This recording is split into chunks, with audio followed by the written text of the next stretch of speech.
I don't go buy turnkey properties because that's basically people buying for cash flow. I don't buy for cash flow. I buy for value add, forced appreciation, and big refinance or big exit. And so I am looking in states and areas where there is already a demand or an increasing and high demand, coastal, mountain, lake, river, national park, something that is driving people there.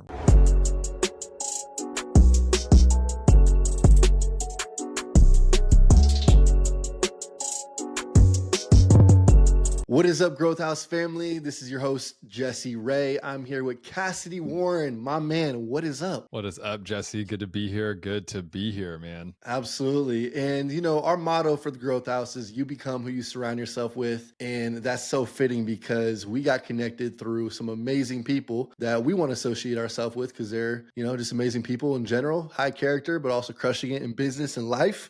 And that's our friends, Brian Lubin and Gideon. And we got connected over at Brian's birthday. And I always love giving people kind of a background because a lot of what we talk about on the podcast about relationships and the power of association, you know, we'll obviously talk about your story, but I heard that you heard about the trip and then you like reached out or like, hey, dude, I come? I slid into Brian's DMs, dude.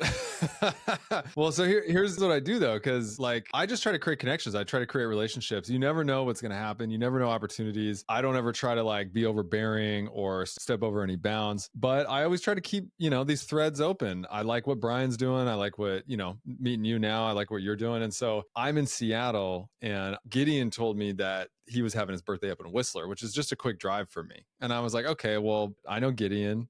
Like Gideon knows Brian. Let me go see what's going on. I could just drive up. And so I messaged Brian. He was cool about it. We did the podcast and he was like, yeah, come up, dude. Let's do this. And the crazy thing about that trip is that every like stereotype about good entrepreneurs and good business people where it's like positive vibes, super giving, everyone's fit, like people aren't drinking a ton, like that was everybody in that room, in that house. Like we were all sharing, giving, like working out, like going on the mountain together, like get the story about you bungee jumping, dude. Like that was pretty incredible to be in proximity to all of that. And that's something that I think anybody who is an aspiring entrepreneur is an entrepreneur, even in their career, regular career. If they're a W-2 employee, they should go surround themselves with the best people at their companies. Dude, that's so true. And I almost forgot about the bungee jumping, but you know, I got to call you out because, you know, you're over here mentioning the bungee jumping. I was like, wait, Kassidy, did you bungee jump with us?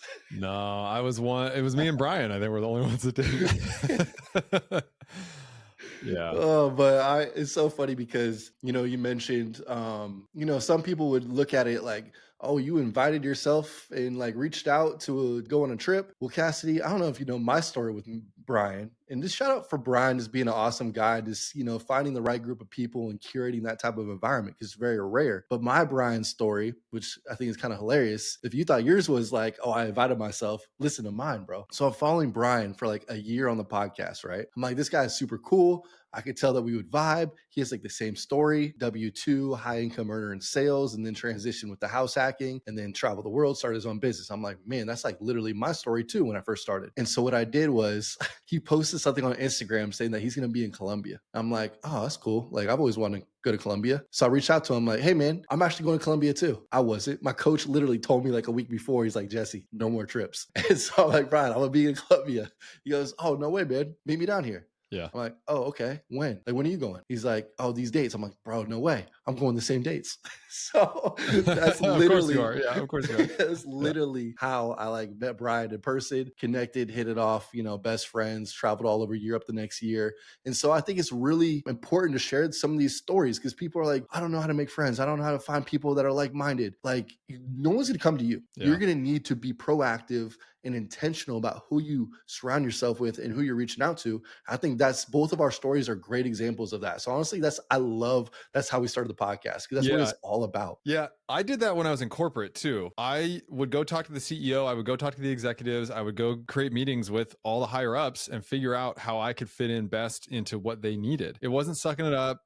brown nosing. It wasn't whatever. It was me trying to fit in and do better for the company and better for the leaders. And I've translated that into entrepreneurship too. So another story, I've now been coached by Dan Martell for 18 months. He's been my coach. But before that, I did the same thing. He had a hike where he lives in Kelowna, and it's open to everybody every Tuesday morning. And I said, all right, I'm going. I messaged him on Instagram too. I was like, it's really open to everybody, right? He's like, yep, Tuesday, 6 a.m. We leave at 6:05. Be there. So I flew from Seattle. It was like 2 flights. But the whole time I was manifesting exactly what I wanted to happen. I was visualizing exactly how this was going to go in my head. And specifically, it was, be cool, bro. Don't don't get too excited. Like, keep it chill. Like, just be yourself. You're going to get some time to talk with them on the hike, but you're going to get to talk with a bunch of other people too.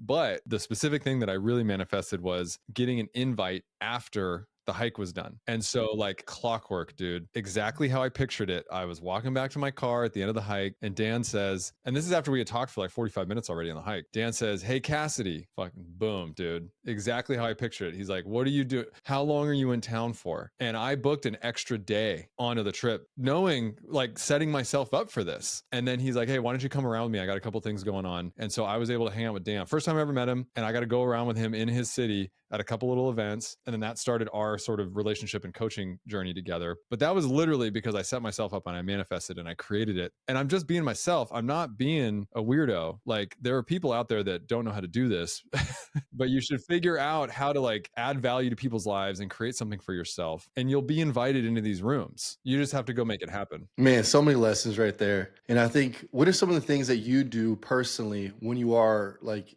around people that you're like, oh, I really want to develop this relationship, this connection? One thing that everybody should do is just ask questions. Ask really good questions. Don't be the needy, give me every detail question, like how, but why, and like being combative. You want to ask really good questions that get to the core of who people are and show that you're actually interested in them. And you need to get to a place with yourself where you're doing it genuinely. You're not doing it just so because you think you can make money from them or make money with them or whatever. You're doing it because you want to learn so that you can then take that and be better yourself. And the second piece of this is, how can you help? And so I was actually, it was another trip with Dan, but it was a bunch of entrepreneurs, and he gave us a really good piece of advice. He was like, I don't know if I've heard you guys talking about this, but he's like, but you should be all offering to help each other right now. And I think in the past, or a lot of entrepreneurs that are maybe new, they are afraid to look like they're selling or feel like they're selling. But if you're offering to help, if you have a solution and you believe in that solution and you're good at what you do and you're just doing it to do it, that's the other thing, is give free value. Especially in the beginning. Give free value in the beginning, especially if you're trying to get into a bigger room. Like, play the long game. Ask questions, get to the root of issues, ask how you can actually add value, ask if you can help somebody that needs help. As an example, I met somebody, Mr. 4 to 8. He's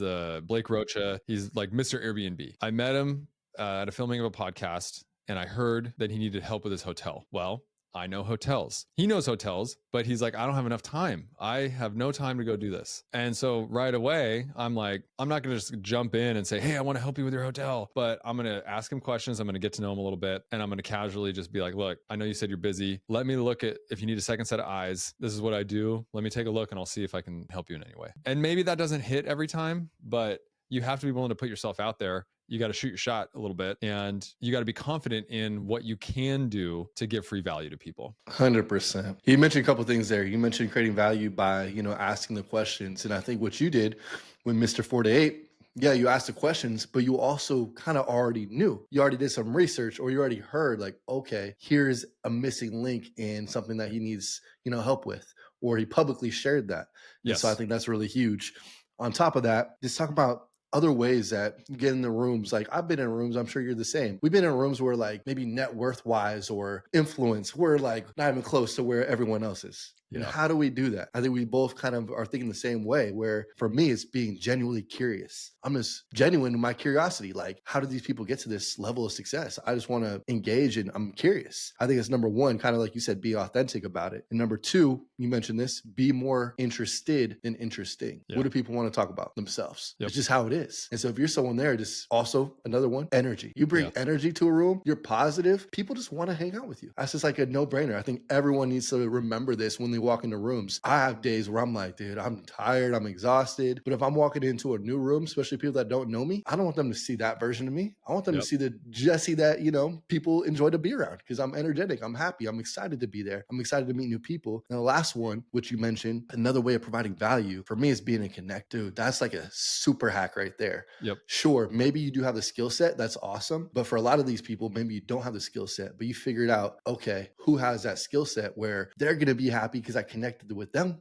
with someone, but then the person receiving that connection is going to be happy because they're potentially going to solve their problem. And then guess what? When they do business, when they hang out, guess who they're talking about? They're talking about you. That's And you right. not actually have to do anything because you That's just right. made the connection. So I love this dialogue right here. We can talk about this all day long, man. Kassidy, let's give the people, since we're already 12 minutes in, a little background on you. So former engineer, IT manager, quit your job, you went to van life, which I'm interested in. Let's talk about that a little bit. Started your own consulting business, invested in Airbnbs, I believe, and then went to hotels and you got started. Yep. Oh, you got started by renting out your bedroom. I want to hear this story because we still do like rent by room. And then now you have a top tier hospitality brand centered around guest experience, design, wellness, and integration with nature. So many ways we can go, but let's start with that like first step in your, you know, real estate journey. Yeah. So I was working corporate as an engineer, IT manager, 13 years, moved my way up the ladder every couple of years, just trying to grow. I thought I wanted to run the company. That's the growth path I was on, was like, go be a VP, go be the CEO. And then I started seeing kind of the writing on the wall with how much time and energy it takes from you. Things don't really get better at the top. It's different the way they make decisions. And so my wife and I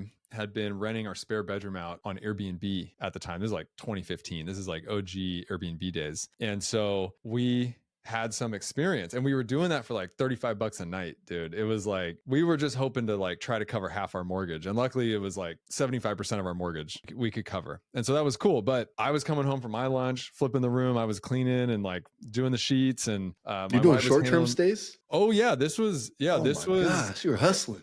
yeah, it was every 2 nights, every 3 nights. During my lunch break, you know, I would come home or I was like taking meetings like while I still remember that. I would like take meetings while I'm cleaning the room. And luckily it was just the spare bedroom, you know, it wasn't like the full house, but we basically learned everything that we needed to learn from doing that. My wife was handling the guest communications. We both understood, okay, like we sort of really like this. And so when we ended up quitting our jobs in 2018, I think it was, and we were so burned out. We were like fucking done, dude. Like I don't want to climb the ladder anymore. I don't even have time to think about what I want to do next. That was really what it was. Every day was get up, go to work for 10 hours, come home, cook dinner, go to sleep, and do it all over again. And then maybe on the weekends, you try to cram in like a hike or something, or you're just recovering because you're so exhausted from the week.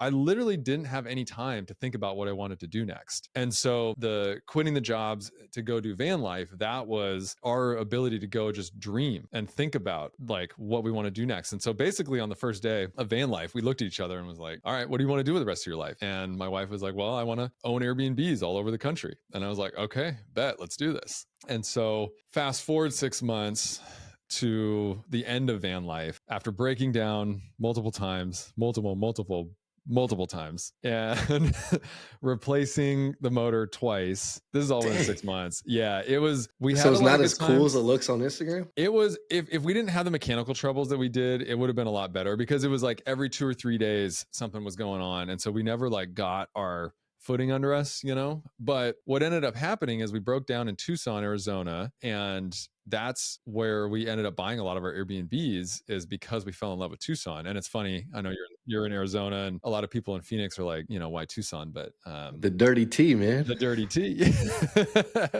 But we love it. We've created a bit of a community down there when we go visit, but created some amazing properties down there. But same thing on that. We just got so burned out because the thing with Airbnb is that I learned, and actually Dan taught me this and others as I've gotten into bigger rooms, I was really impressed with, we bought like 9 houses in 5 years, and like, hey, pat myself on the back for that. And I am proud of that. But also at the same time, I put so much time and effort and energy into like putting every dollar into the short-term rentals without actually being an entrepreneur, a business owner, a CEO, and like pulling myself out and working on the business instead of in the business, trying to grow, and then really looking for the best way to like make the most amount of money and partner with the best people. It was just my wife and I basically doing everything ourselves. And so we got burned out again. So was And this you were also working at the same time? Like you went from van life, stopped working, got the job again, invested every penny into these, properties, and then that's kind of where we're at right now? that's right. Yeah. So we were still doing well, basically, I became a consultant. I started a consulting company, but it's just my wife and I basically independent contracting. And again, I was like really proud of myself for doing that, but really it was still just trading my time for money. And so for me, it's been a slow burn of growth over the past few years until the last 18 months where I really accelerated it. But yeah, we were pouring every dollar that we made into these properties, and each property got bigger and more expensive and more renovations as we wanted to grow and grow and grow and be more and more successful. But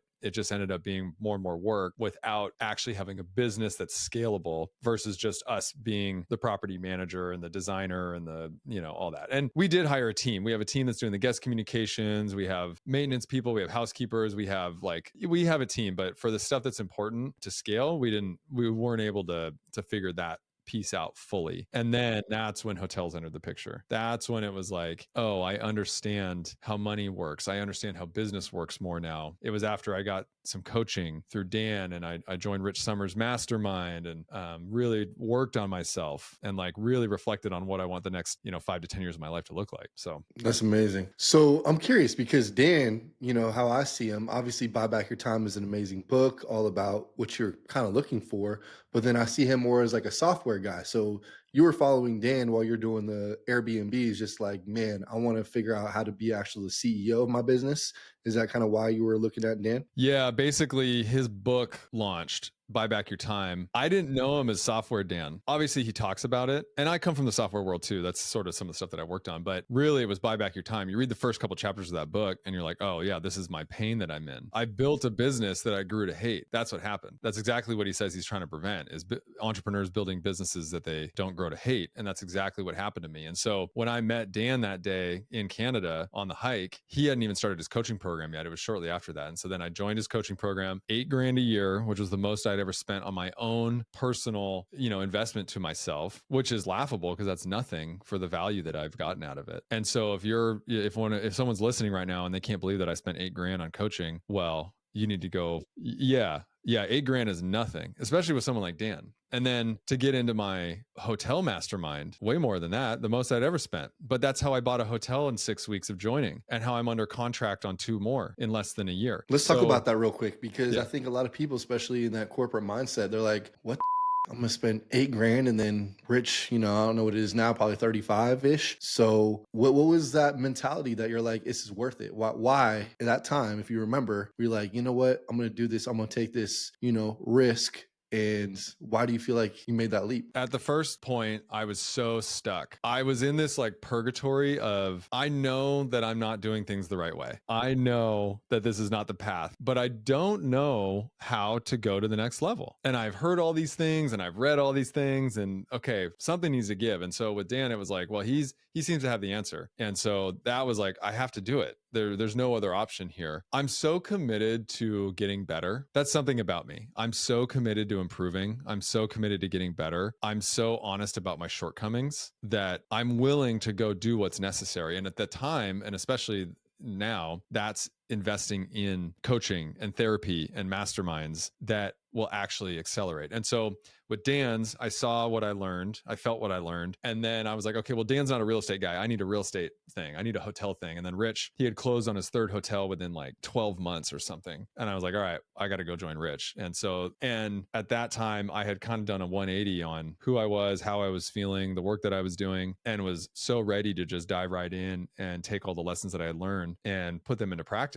that like it was a no-brainer for me to go start buying hotels. Was able to partner with people. It was like the the universe was waiting for me to just like decide to go do that. And now it's rewarding me with all these things. And I've grown and I've made some incredible relationships, and I'm partnering on hotels with incredible people. I'm teaching people about hotels now. That was a quick shift from not knowing anything to now like being one of the experts, at least in my sphere, right? I know there's other And when people that was are. this for context? What year did you get into hotels? It was 2024. It was April of 2024. But like I'm an engineer at heart. I'm a numbers guy, and like I've done probably 20 transactions, real estate transactions in 5 years. That includes buying, selling, and refinancing. And so I know the numbers, I know tax benefits, I know all this stuff. Like it didn't take me very long to quickly understand the hotel side of things. And then that's sort of where I came up with my velocity of money strategy. And Before we dive into that, I want to yeah, ask you one thing. Going from, let's say, because a lot of people think of still like the slow play, whereas go buy a house, go buy 2 houses, go buy, 4 houses and then 6 houses each year. You know what I mean? Just slowly build up. But I think a lot of people are like, why would you do that? If you can just go for the thing that you're going to end up wanting to do anyways. So for a lot of people, it's now, I want to just start with boutique hotels instead of doing this whole, slow play strategy in real estate. So if you look back and we're like, man, if I was just starting from scratch, but knowing what you know now, would you be like, I'm jumping right into a boutique hotel? 100%. I would jump in and I would pay for mentorship or relationships or to get into the room, because you're going to need people around you. But I met these two kids, Jace and Jet. They're brothers out of Florida. They were so hungry. They paid to go to a conference themselves at like 18 and 19 years old, to pay to go to a hotel conference. And I met them and they asked me that same question. And I could see it in their eyes how much they wanted it and how dedicated they were. And I was like, you guys need to just go buy a boutique hotel. Do not let people tell you that you should go buy a long-term rental or a short-term rental, get your feet wet, da da da da da. Like, don't go buy a 100-unit hotel, right? But go find some people. I will help you. Like, go door knock on hotels near you and just jump in, and you will learn it and you will get it. And the sooner that you get a commercial deal, a hotel under your belt, the sooner that you're going to be able to do the next one and the next one and the next one, because that's what lenders want to see. That's what partners want to see. It's the hardest to do the first one. So go do the hard thing. And then the other thing that I want to say about that, you brought up a good point about, oh, I'm going to buy a bunch of houses first and then go do hotels. People, so many people, the thing that they want to do is not the thing that they do. They think they have to go do something else to then go do the thing that they want. They're like, oh, I have to go get my degree first to then go do this, or I have to go get this job first so then I can go do the thing that I want to do. No, just go do the thing you want to do. But surround yourself with the people that know how to do it, and go get the information and know what you don't know, and like do all these other things. And you might have to start small or smaller than you want. It might take a little bit longer, but go do the thing that you want to do. So that's where I stand on that. Walk me through, before we get to the velocity of money, walk me through 6 weeks to buy a hotel. So what were the key, pieces, resources, partners that you needed in order to make that happen? Yeah, great question. So I joined in February, the mastermind. There was a retreat in Mexico in March where we all got to meet each other. That was like the first time that everybody kind of got to meet in person. A lot of people already knew each other, but there was a group of guys that they had just finally gotten a hotel under contract, but they were struggling with some of the capital raise and they needed some additional support on the team. And so because I went to the retreat and because I, am who I am and like showed that I knew what I was talking about and that I was willing to do what it took and that I wanted to get in on a deal and I believed in it. They actually had to sell me on the deal a little bit too, because they're like, here are the numbers, here's what it is, here's the city. I'd never heard of Solvang, California before. Then I did some research. They broke down the underwriting, they broke down the numbers, they broke down the plan. Here are the risks, da da da da. And so we were aligned on how we approach the property. We were aligned on how we're going to renovate the property. We were aligned on the numbers and how it's going to work and the risks. And so then because I had built that relationship so quickly with them, I was able to join the team, help raise money, and then I'm helping manage, kind of overseeing some different things and then marketing and all that. But basically we closed within 6 weeks of me joining the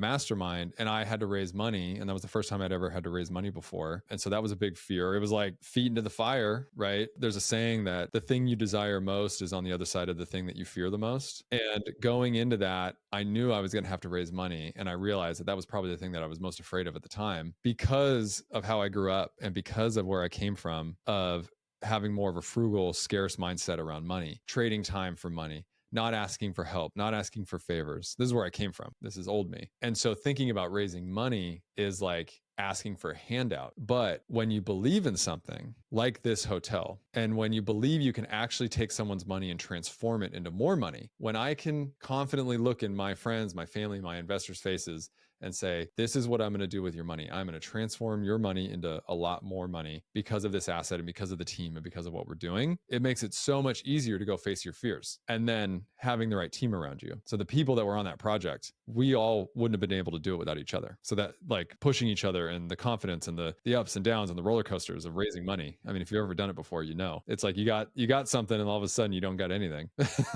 and then happens over and over again. So Two things really stuck out right there. You mentioned the power of being IRL in real life. And I think a lot of people nowadays are starting to come back to realizing that they want that and how powerful it is to actually be next to a person and get to know someone in person rather than just through Zoom or even through an online community, which is great. But the power and the real connection and the ability for you to be like, yeah, let's go do this together in 6 weeks. We're gonna be partners to close on a hotel might not have happened if it didn't happen it in real probably life, wouldn't have. right? No, I don't think it would have. Absolutely not. Yeah, because it was, here's the thing. The deepest dive we did on the deal on that trip was on a van ride from the hotel in Cabo to the ATV place, which was like an hour and 15 minutes. And so I sat next to Alex, and Alex and I talked about this deal for an hour and 15 minutes. And he, off the top of his head, broke down all the numbers. He broke down that he did everything. If we hadn't have sat, I mean, we probably would have talked about it, but like we sat next to each other on that van for a reason. And we talked about that deal. And that's when I was sold on the deal, was after that. And that doesn't happen over Zoom. It's harder. It's a lot harder. And since I host these in-person masterminds and I've gone to a lot, just went to Brian's out in Tulum, like I see this on a constant basis. One of my friends, Brandon, just joined my other friend, Nate, who has like one of the biggest hostels in Hawaii, and now they're partners. And that never would have happened if it wasn't for the bus ride from like one club to the next or to back That's to our right. houses. Like That's these right. little things are so important. Is And that also Nate and Mike, the How's It boys? yeah, how's it Yeah. boys? Yep. Yeah. Yep. Love those guys. So yeah, they're like chief marketing officer. Brandon's a friend of mine, and I watched literally it happen on the bus right next to me. And it's just so powerful, that in real life interaction, and then also being in a community, in a mastermind where there's vetted people who are actually investing their money as well. Especially if it's a higher ticket, you know, these people are vetted. They're people that are taking their life and their business and their dreams seriously. So it's almost like, okay, you can kind of trust that person a lot more than just going online and saying, hey, I'm looking for someone to partner on a hotel. Like if it wasn't for Rich putting that mastermind together and in person, who knows how long it would have taken you, Kassidy, to actually get that deal together. But because of all that combined, 6 weeks, guys, that's the power of just being in a community, in a mastermind in person too. Yeah. And I'm not a unique case. There's other people that did the same thing, that came in and bought a hotel within a very short period of time. And again, without Rich putting this together, like you said, that stuff's not going to happen. It's just not going to happen. And I like to say, this is that you've probably heard this before, but get into rooms where your dreams are other people's realities. Yep. Get into rooms where your dreams are other people's realities. That exists. That happens, but you got to go find it. You got to go seek it. You got to go ask about it. You got to go figure out, and you got to find people that you resonate with and that are going to push you, and you got to be uncomfortable. And then for people that are like maybe the dumbest one in the room, or however you want to say it, the best way to create connections is to, one, just set up, you know, meetings or calls or whatever with people, but ask a bunch of questions in the chat that are good questions. Ask good quality questions in the chat, and then try to add value as much as you can. Do research. If an experienced person tells you to do something, go do it, and then follow up with them, whether you were successful or not. So many people go to mentors or go to experienced people and they ask for advice, and then they never do anything with it. What they don't realize is that sometimes you're being tested to see if you're willing to do the work. And if you never do the work and you never follow up, then you're not going to get the opportunity to go do something. You got to stay top of mind with people. You got to stay top of mind with the people that are doing the deals. And the way that you do that is you take the advice, you do the work, and you follow up. So good. One quick thing I just want to understand. This is personally, I'm sure people listening also want to understand. So when I think of buying a single family house, right? Long-term rental, all right, you make 300, 400 bucks on cash flow. Like my example, I do co-living. So let's say you make a couple thousand per house. Let's say you do a midterm rental, maybe around the same. You should do a short-term rental, maybe the same, but then it's seasonal. But for the most part, people are looking for cash flow. And obviously appreciation is like a bonus, right? Multifamily, somewhat similar, but I think a lot of times people make their money on an exit or a sell when they sell their multifamily, right? Hotels, especially boutique hotels. Where do you guys make your money and what do you guys look for? Are you looking for cash flow? Are you looking for, let's stabilize this thing, let's get the rooms way up, the occupancy way up, and then let's look for an exit? Like, I'm pretty new to this, so I would love just like a 2 to 3 minute explanation on why boutique hotels, and are you guys looking for cash flow or like a big exit when you sell? Yeah. So basically, the model that I follow with boutique hotels, I'll just give you a couple like buying criteria that I have that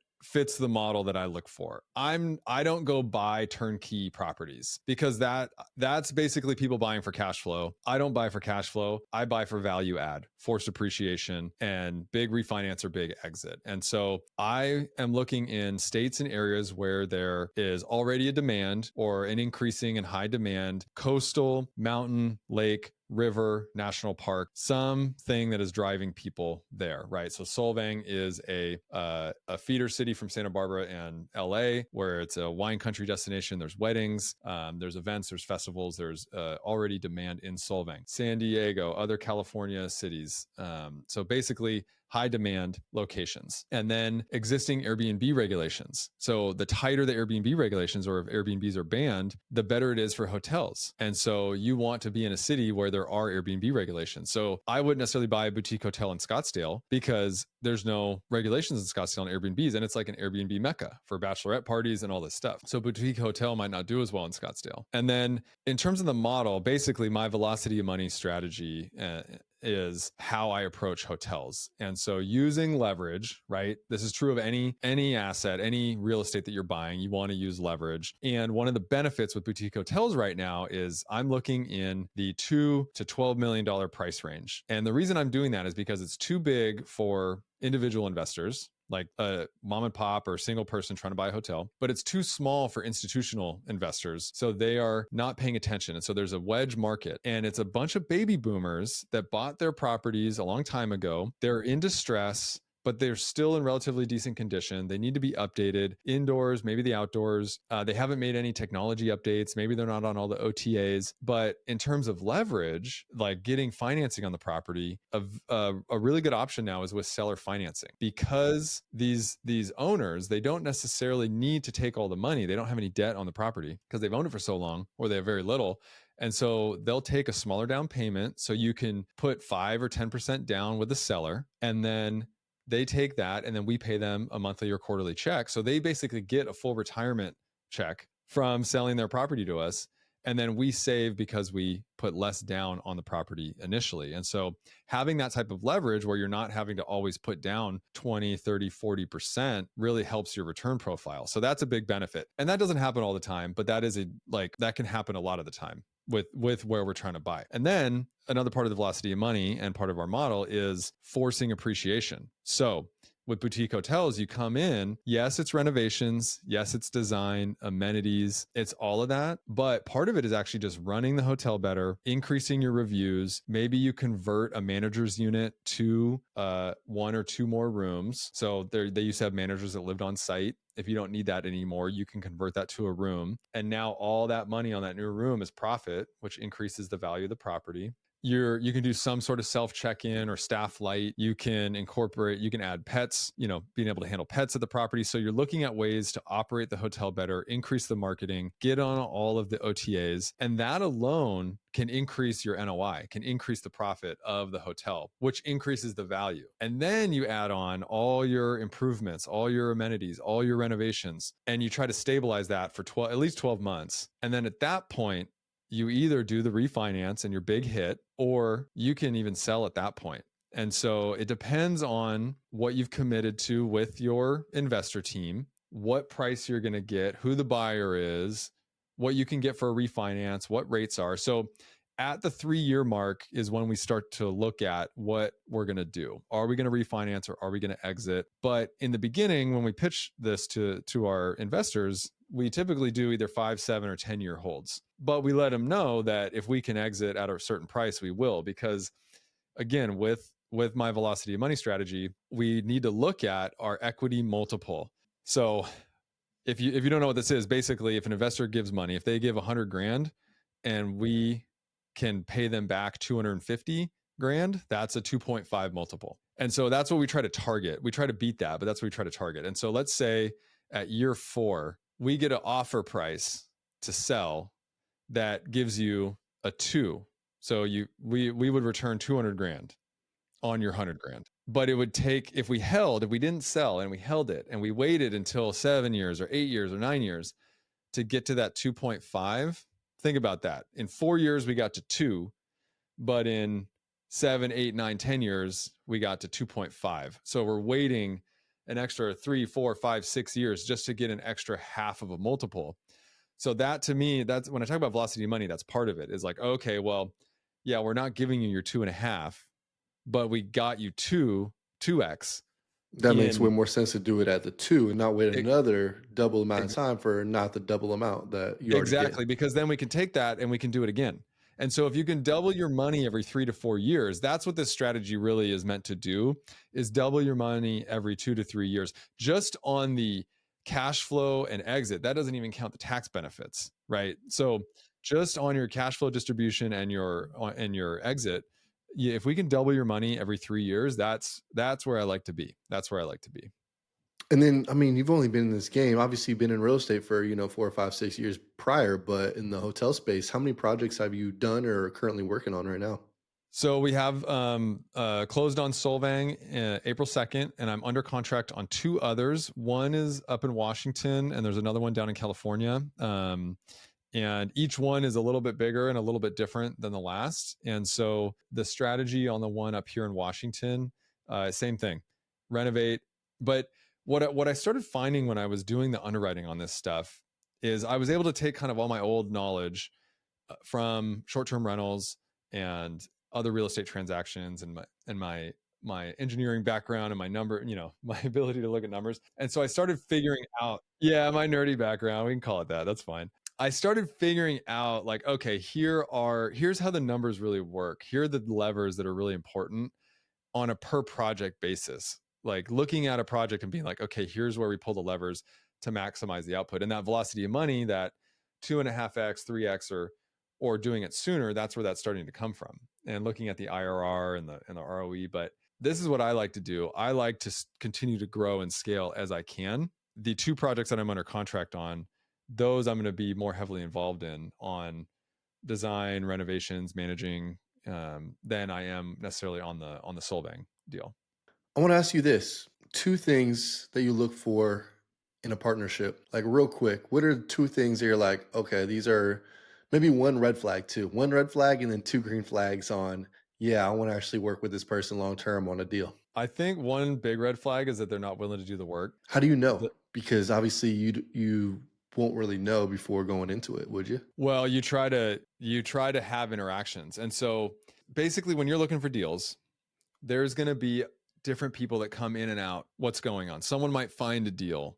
Someone might have certain experience, right? And as those come up, you should be asking questions and you should be posing certain things. You're not testing them, but you're just kind of seeing how they respond or how they follow through. So big red flags for me are, like I mentioned earlier, if someone asked me for advice and then they didn't go do it and they didn't follow up, that's a big red flag, because you're not willing to do the minimum to even go figure something out. There's somebody that I've been working with or talking to, they didn't want to put an LOI in on a property. This was their deal. They found it. They wanted it, all this. And I said, you need to go put an LOI in. That's a letter of intent. It's not even binding, but it's like, you got to get the conversation started. So you write this out. And I was specific. I said, I need you to write the LOI because it means that you are serious about it and you are structuring the deal. I will help you, but you need to do the first draft. And that never happened. I was like, okay, well, how are we going to work together if you're not willing to even put an offer in on the property that you found and that you wanted? So that's a big red flag. Green flag is the question askers, the right questions. And maybe I don't have good examples of that, but there's people that just know how to read the room and read people and read situations and ask questions to make sure that we're all understanding the same information, right? It's someone that's not trying to be a lone wolf and they're trying to really understand and make sure they're on the same page and do their responsibility. That to me is another green flag. Proven track record. So like going and asking other people about this person. I would recommend doing that if you're going to plan on working with somebody. Just go ask, how are they to work with? What happened when things got tough? Like all that stuff. How did they react? Those are sort of mine.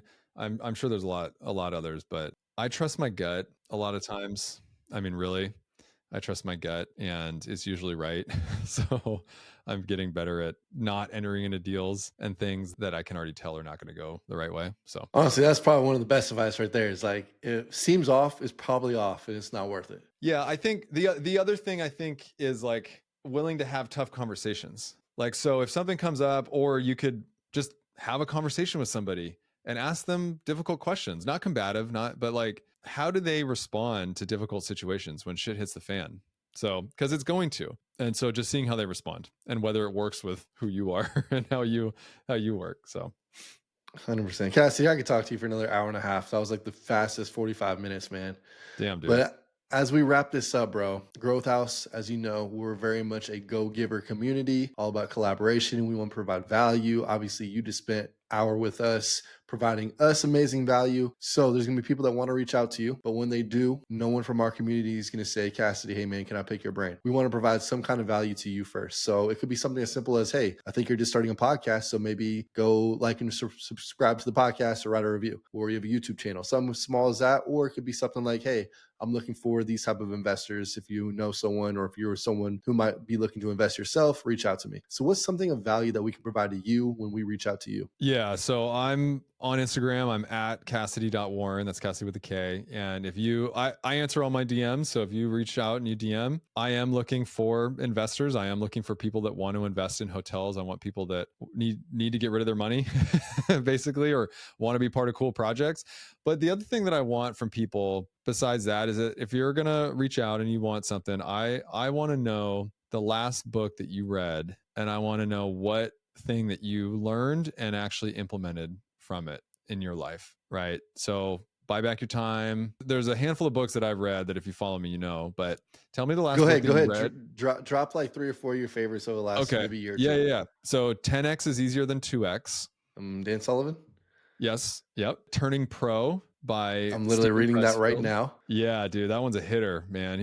He just smacks you in the face with like, oh yeah, I'm not a Gideon told me pro. about that one. Yep. And then the last one is The Artist's Way, which is all about we are all artists, we are all creators, and we need to be creating. And it's along the lines of Turning Pro a little bit. It's cool. It's different, but it's really great. Is that a pretty thick book? I read them on my Kindle, so I don't know. I just Okay. keep reading. So I don't think it's Honestly, too I thick. might I have. think it's, half an inch maybe. Okay.